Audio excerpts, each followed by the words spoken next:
Hey, welcome to part 2 of our June color challenge, Pearl, for our art exploration with Jessica, Kelly, and Lisa. Let's get started on that project.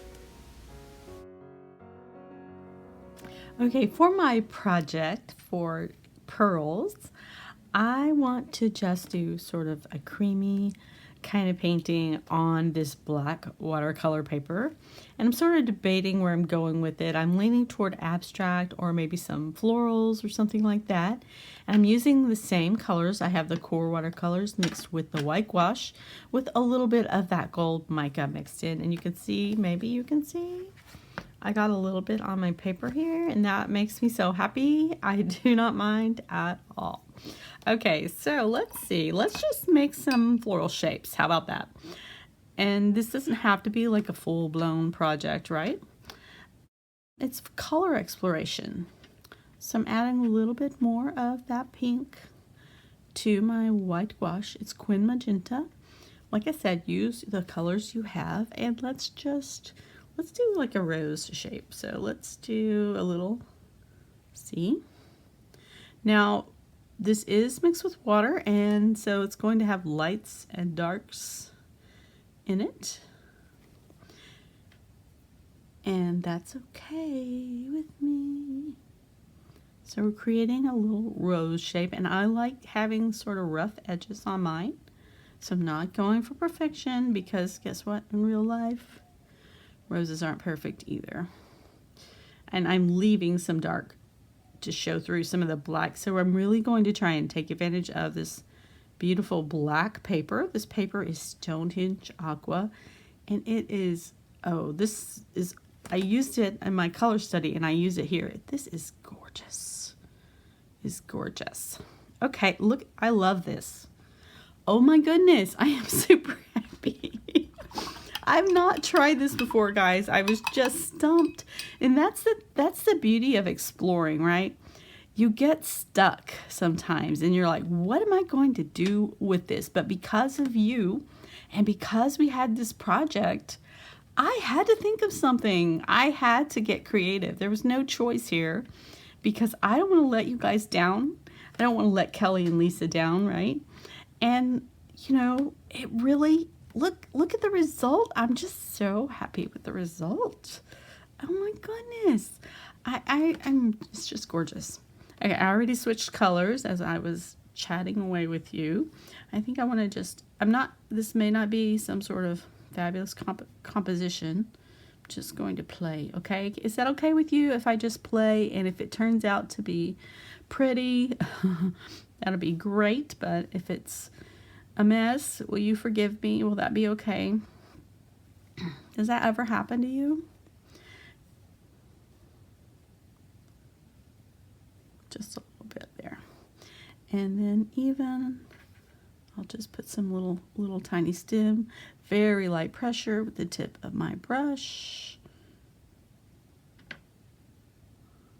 There we go. Hope you can see all that. And even a little bit more. So right next to that, it's gorgeous. Gorgeous. Oh my goodness. Now it is, you can see that black through. I could always layer this, right? That's also the beauty of it. You layer what you're doing and get some just gorgeous color. This paper is fabulous. So let's make another little flower there. And another little flower. I'm just making light strokes with my brush, using the point to my advantage. I can put some little dots for fun. Why not? Oops, I switched colors without meaning to. That's okay. Doesn't really matter.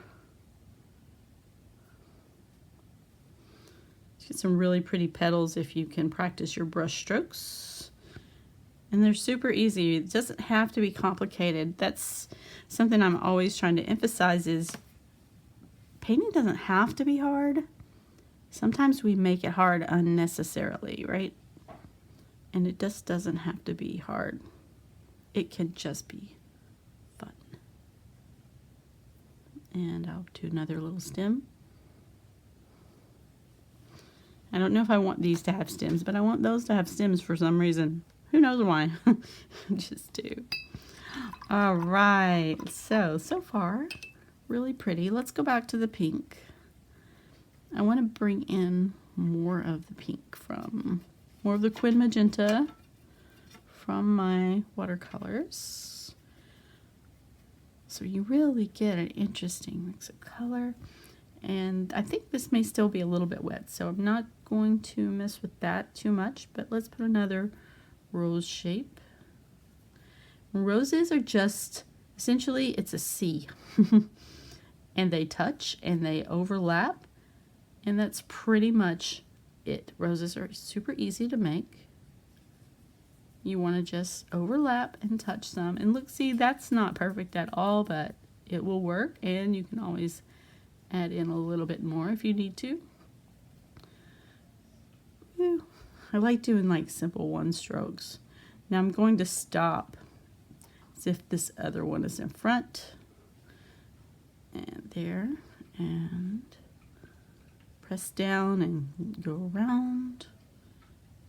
And it goes behind there and there. So let's do another rose. I really didn't think about composition very much when I was doing this.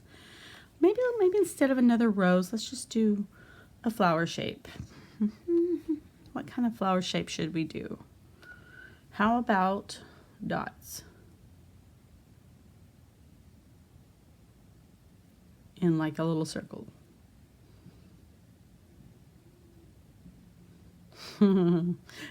I mean, that's pretty cool.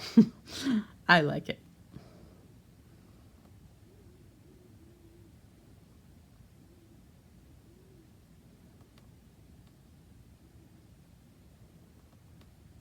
I'm not a floral artist,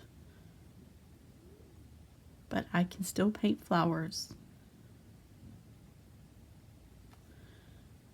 Like this little bouquet thing we've got going on here. Just add in more here and there.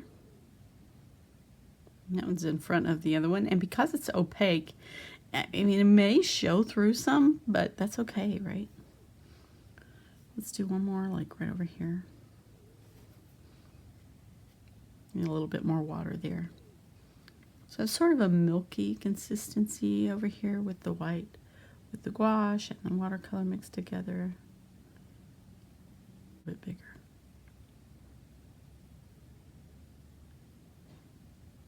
Well, it's quite a bit bigger. Maybe I'll make this one a little bigger too.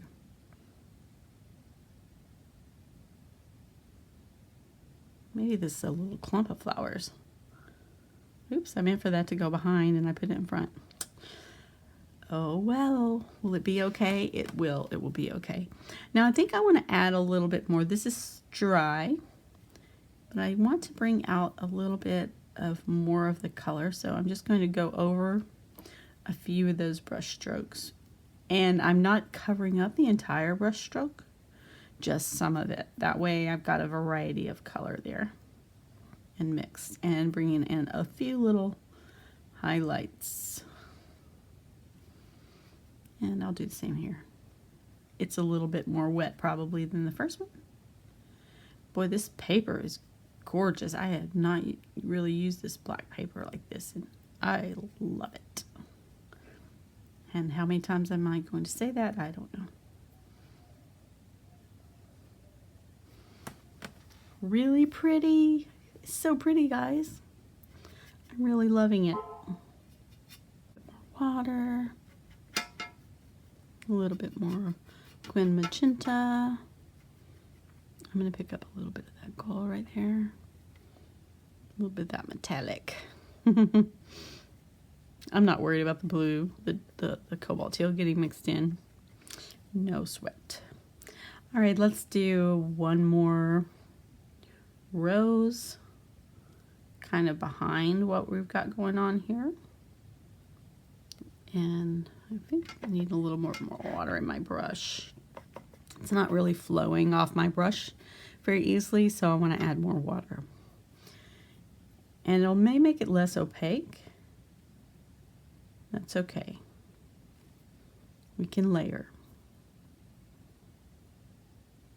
Do I want to go on top of this flower or behind it? I'll just go over it because it's simpler. And what do we have? We have a more opaque watercolor, so it will work.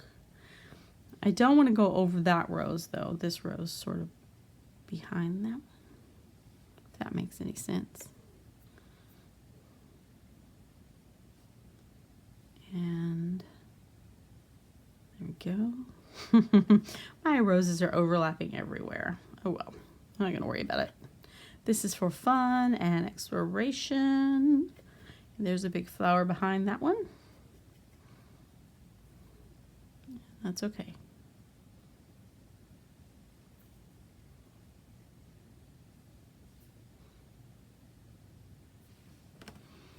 And go back over this one.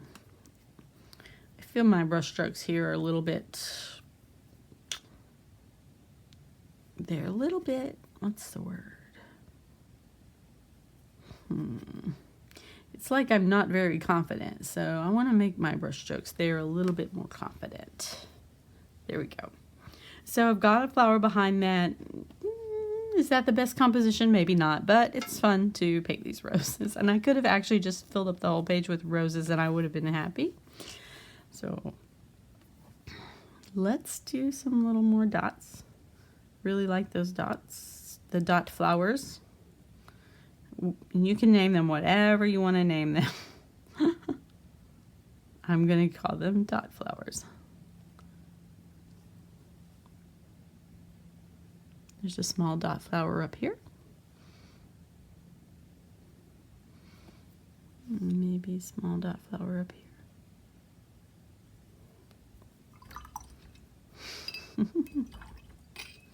I love this. Okay, let's do some cobalt teal. Let's do some of that blue. And we'll put some more sort of leafy shapes. So like here.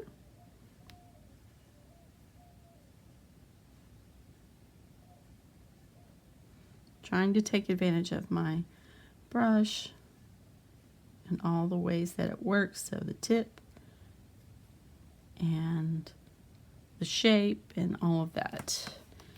And everything's not like perfectly complete, and that's okay.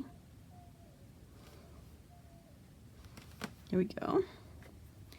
And I think actually over here maybe.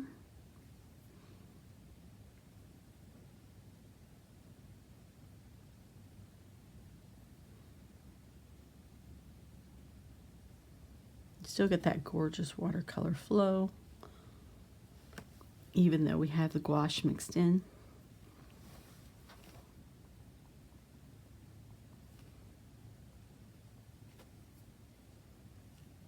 Now I'm just adding some fun little touches.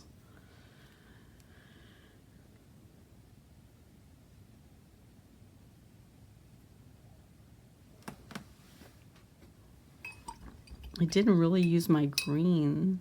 Well, I did, but not on purpose.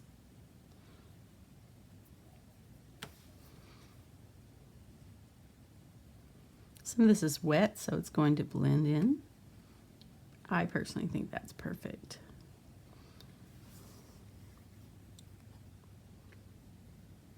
Just going to add some little other shapes just to round out this little composition. And if they're more see-through, that's kind of really a cool thing because, well, it gives us that, what do you call it? Depth. I can't remember. What's it called? The depth we're looking for. Add a little bit more here. Double up on those petals there. Double up on these petals here. Because that's kind of the same kind of flower, right? So if we just go back over it, we're adding maybe more petal shapes, we're adding more depth to our flower. And you know, it's okay if they're not perfect and all going exactly the same direction, because flowers move and bend and they don't weave, but they're sort of, you know, flexible, right? So, oh, I don't know. I think I might be finished with this, guys. All right. I think I'm finished.